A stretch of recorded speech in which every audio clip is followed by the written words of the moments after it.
You have to show that drive, and you have to be motivated to make something happen regardless of what the initial response would be if you asked for the space to do it. That willingness to do it on your own oftentimes is the reason why somebody says yes to you.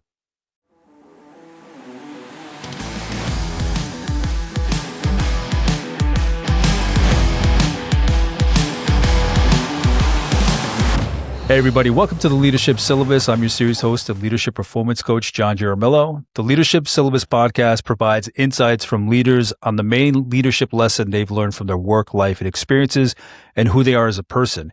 Each 30-minute mod will capture a bit about who the guest is, their work, and the one lesson they would contribute to the Leadership Syllabus. This collection of mods will offer you a one-series stop of real-world and life lessons to enhance your own self-understanding, awareness, and effectiveness in both life and leadership. And today's mod is on creating space, and the syllabus contributor today is Andre Rochester. And Andre is a fine artist, curator, educator, and creative consultant from Hartford, Connecticut. Through wearing multiple hats, he has woven a web of intersecting creative endeavors that focus on collaboration and cultivating community. And I met Andre through my Mod 2 guest, Nan Price. And Nan's episode was a few months ago, and the mod title was Creating an Uncommon Community. Andre, thank you for being here. Through this podcast, I like curating a community, but you and Nan take that to a deeper level where you are really bringing people together in the work you do. So I'm glad to have both a creative that I appreciate very much and a community builder on here. Thank you. Thank you. So Andre, how would you describe yourself? Who are you as a person? Well, first and foremost, I'm a creative. I'm an artist through and through. I was an artist first before anything else that I do. I am not just an artist, though. I'm an artist who cares about other artists, and it's a mission of mine to ensure that with each bit of success that I have, I can at least reach back and pull maybe one, maybe two people with me. My goal is to be the support that I needed and to make things a bit easier for other people who are going down a similar path as me. Yeah. So it's all about, using my own creativity and being good at that and affecting the world with that, but also using the triumphs that I experience as a way to open a door for somebody.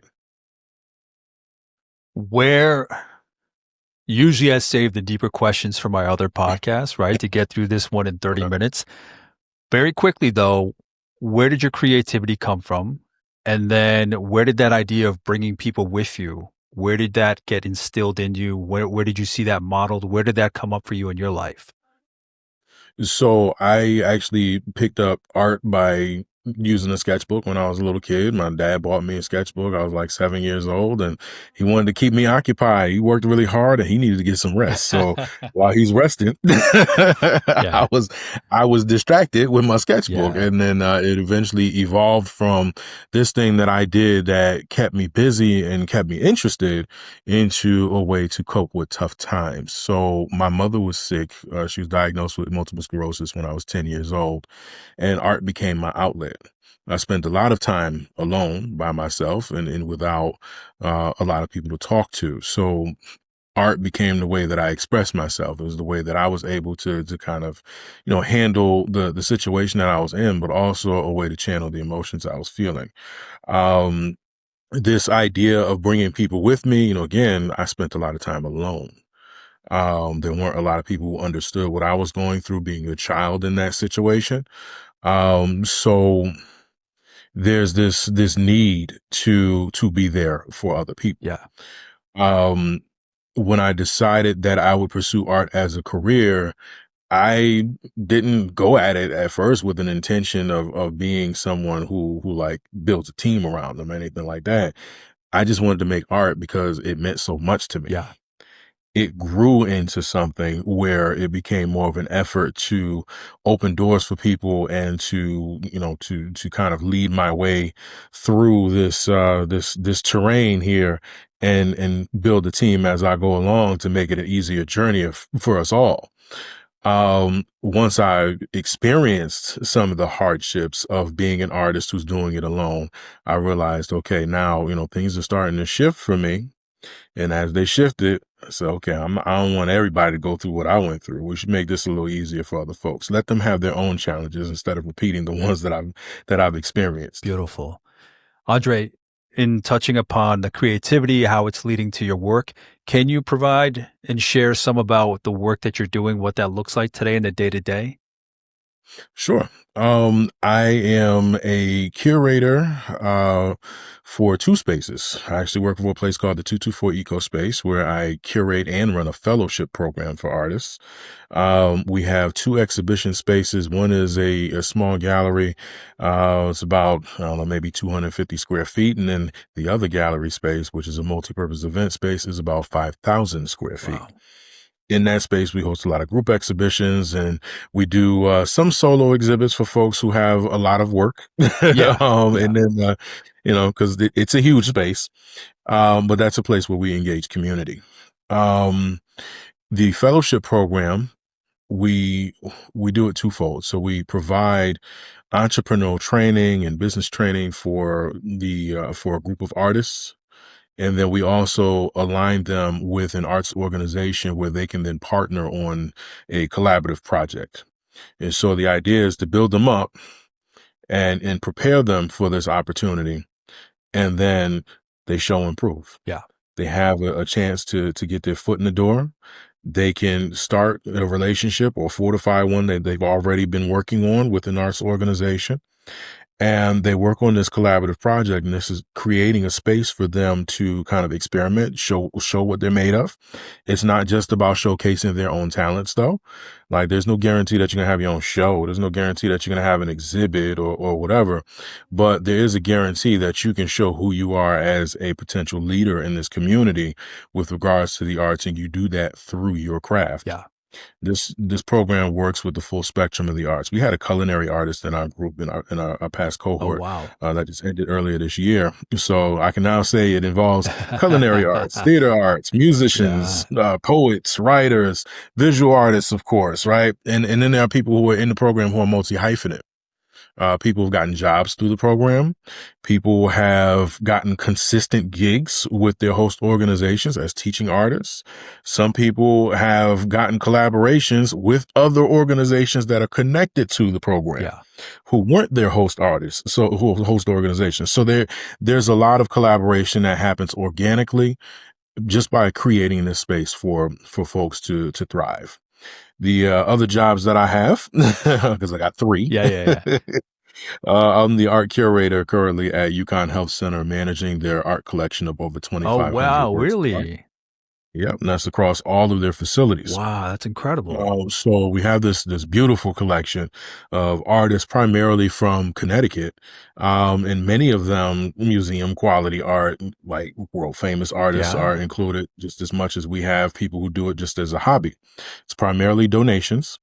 And this collection has been around since 1979. I'm only the third person to be the curator of the collection. And then as a part of this, we also showcase artists from throughout Connecticut in our exhibition space, Celeste Lewitt Gallery, which is named after the founder of our collection, Celeste Lewitt, who happened to be the cousin of world-renowned Hartford native Saul Oh, Lewitt. wow. Yeah, so there's already that, that art world connection there, right? And then my third gig is I am an adjunct instructor at Tunxus. Um, I want to say Tunxus Community College, but now it's CT State Tunxus. Over in Farmington, I am approaching the end of my first semester teaching there, and I've signed up to be an instructor in the spring. So I have hands-on opportunity with budding artists who are taking these classes and learning their craft and diving a bit deeper into it, but I also can drop little gems on Oh, them about absolutely. what it's That's the like to best be a part. professional. That's the best Like part for any about any kind of position like that is exactly. not the craft you're teaching, but the Yeah. story you can tell about what you've Yeah. learned and taken up. Yep. To me, Yep. it's reassuring when someone like you is in that space because you bring a little more flavor to it than Mhm. somebody that's just kind of teaching how to sketch or paint, whatever Yeah. whatever the craft may be. Yeah, like their final assignment, like the actual final project for the semester is to do a gallery piece. Oh, wow. What, I which want them to class is see it you're like this teaching? and show it. Advanced drawing. Okay. Okay. So it's a foundational course, but I don't believe in keeping things boring. So we spent some time on the boring stuff, honing your craft and all that stuff. Now I want you to show me Yeah. you can do something with it. Let me see the creative in you. Yeah. Right out of the gate, you know what I mean? Not wait Hmm. until down the road where you're kind of finding that path on your own. Like you said, being for somebody what you kind of needed yourself. You know, a little Hmm. push from the Hmm. get-go with the right intention Absolutely. and story. So I find that amazing. Absolutely. Andre, before we jump into the leadership stuff, Hmm. what's the biggest lesson you've taken away aside from leadership, anything leadership? What's the biggest lesson you've taken away from all this work that you've shared, all these gigs that you've had? What's the biggest takeaway that you've learned? Well, a lot of the reason why I'm able to do the things that I'm doing currently, whether it be for an organization I work for or through my own business as a creative consultant, it's because I heard no a lot. I had to learn how to create my yes. Hmm. Sometimes you just gotta go out and do the thing yourself and not just prove to other people that it's possible for you, but to prove to yourself that you can do it. And once you've done it, you can do it again. Yeah. And then you improve on it, right? So you have to first prove to yourself that things are possible. And you have to show that determination and you have to show that drive and you have to be motivated to make something happen regardless of what the initial response would be if you asked for the space to do it. That willingness to do it on your own oftentimes is the reason why somebody says yes to you. It is incredible how, I've been through that similar situation, obviously different Mhm. fields, but it is Mhm. incredible when you're going and seeking that permission, that space, that acceptance from someone else, Mhm. you feel a certain way. And then Mhm. when you're going, you're paying your dues, you're building your craft, whatever it may be, there's a kind of like a switch that goes off in you where you start doing Mhm. the thing. You don't wait for Yeah. that permission. You start doing the Yeah. thing and then it changes your energy. And then Mhm. that the yeses start coming. There's something about that switch that goes off inside of you. So my next question, a follow up to that original question was there a particular moment or was it just kind of the years of working away at your craft that kind of gave you that self permission to just do the thing, or was there a role model you had? Was it one experience? Was it just kind of wear and tear of the industry and the field over the years? What was it for you that kind of led to that mindset of creating your own space? Well, a part of it is getting to know artists who are successful. Making friends with people who are doing it. Yeah, They're doing the things that you aspire to do. Somebody who is at a level within this field that you want to get to. And once I had exposure to that, once I actually became a friend of somebody who's a relatively successful artist, it's hard to say that it's not possible. I can call at least 4 or 5 people right now and they can tell me how it's possible. They're living proof, and I have access to that. So being able to access people mm, who have actually succeeded in the thing that you've been told that you can't succeed in is like, okay, well, y'all are wrong. So I'm gonna go do this, yeah, right? yeah, Then there's having things happen that eliminate your excuses, right? Things that happen for you in your journey. So for instance, I was working in corporate America for a while and I was miserable. I couldn't wait to leave, but I didn't see a way out until I had a gig come up and it paid me half the amount of money I needed to have saved in order to leave. yeah, So I made a plan to fire my job and I ended up doing it. And so when I did that, I didn't know what was going to happen on the other side of that decision. I knew that I needed to have work lined up. I had some money set aside. I had things in motion and I had something, something that I think was a relatively good plan to work with. And my wife didn't try to kill me after I told her I was going to do this. So that was a good sign. Um, so after I did it, I probably had a 2 week break. And then since the middle of January 2022, I've been busy almost nonstop. And what I found out is that people already thought I was a full-time artist. They didn't know much about like my work life, my Yeah. traditional work life. One, I didn't Yeah. talk about it. I always talked about art. Yeah. That was my priority, and my jobs were always a means to pay for my passion. But being in that position where you bet on yourself and you take that leap of faith and it works, that's that shows it's possible. So now you got to keep it going, right? I'm here now. Now I got to keep this thing going. I keep this momentum. And so you start finding work. And then sometimes work finds you because you're putting yourself in a space where you are actually able to be available for those types of gigs that you need. You need to make space for your dreams to happen. And in doing so, and being serious about the work that you're doing, and also having enough experience under your belt, kind of juggling, whatever you got to do to survive and making sure that you're keeping your passion alive, people notice you. And that's what I realized. People noticed me. I'm not invisible. And it took me leaving that corporate job and like really taking my dream to a next level to realize exactly how many people were noticing me.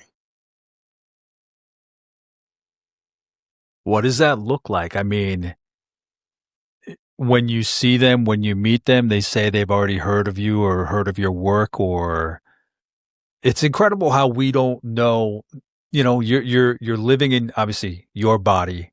You only have your point of view, but you may not know who's out there that is seeing and appreciating the work that you're Mm, doing.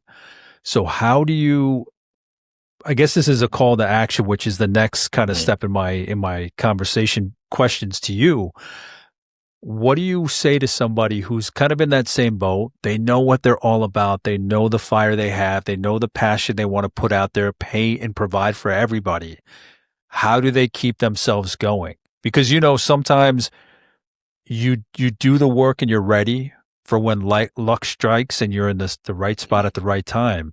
But for somebody, and I don't know how long you had to do it for, but for somebody who's kind of trying and trying, what do you say to them about they know again that they're doing what they're supposed to be doing, but that it's a matter of just being in the right place at the right time in front of the right person, catching lightning in that bottle? mm. What should they think about? How should they look at it to kind of keep them motivated moving in that direction?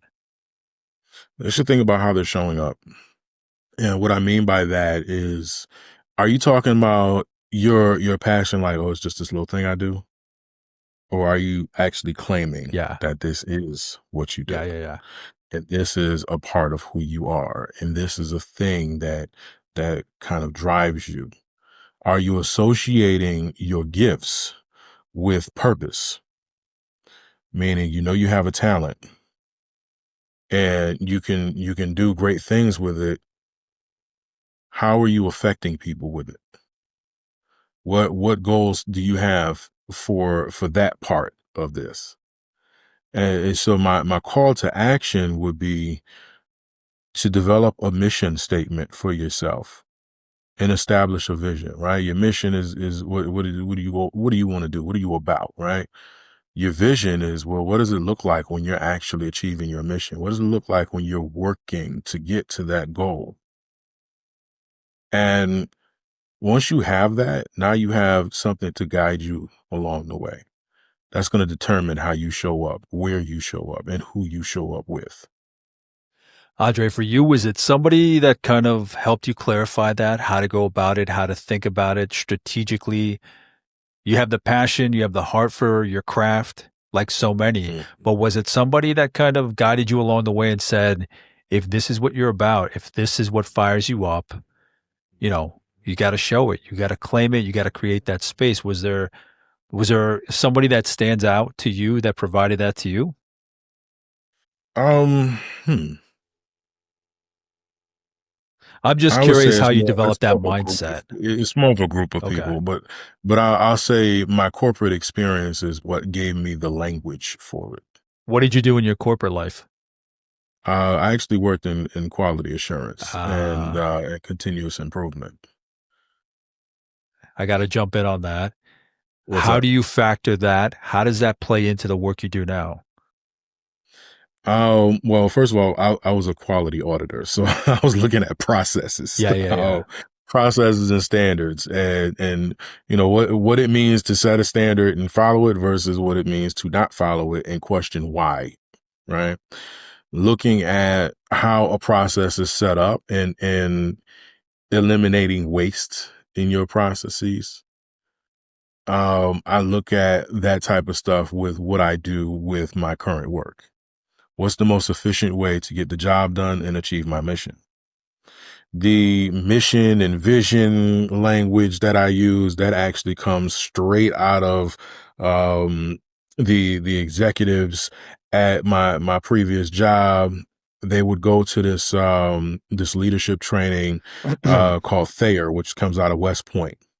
I believe it was created by like some generals a long time ago who, wanted to apply the leadership principles of the military to civilian leadership. And a lot of these principles are very, very helpful and actually very thoughtful in the way that the military thinks about leading people. And so establishing a mission and a vision. And then also you talk about your intent, right? Your intent is what is the effect you intend to have in achieving this mission? That's the third step there. And then how do you apply all this? What are you going to do to make this happen? And now people who weren't even in leadership roles were expected to kind of develop mission, vision, and intent for the work that they do. And that was something that was getting drilled into us at the time that I had gotten ready to leave from that job. So that stuff and just kind of looking at how people navigate this corporate landscape and the language that they use and the way that, when they apply the tools that they teach Yeah, when it works and when it happens, like the results that it bears, yeah. it's undeniable that this stuff, when you do it and you apply it to your life and to the work that you do, it actually does work. It's a positive thing.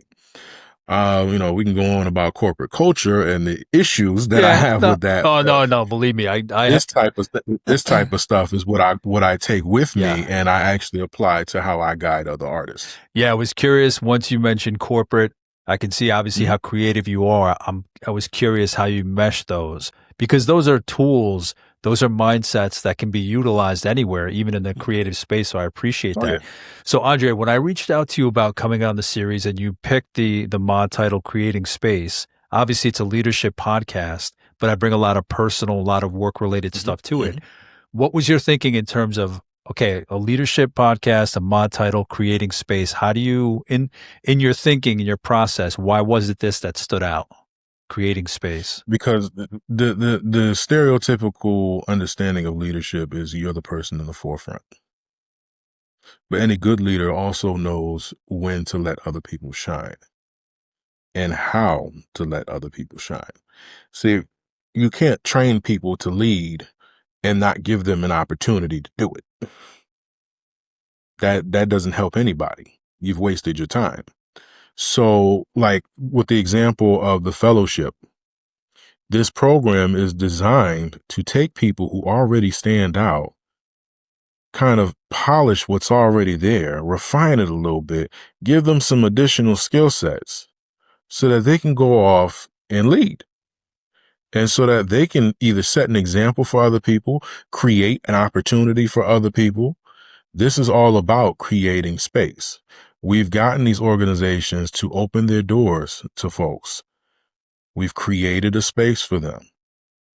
All they have to do is step in the room, Yeah. and we prepare them to do that. It's up to them on how they stay in the room, Yeah.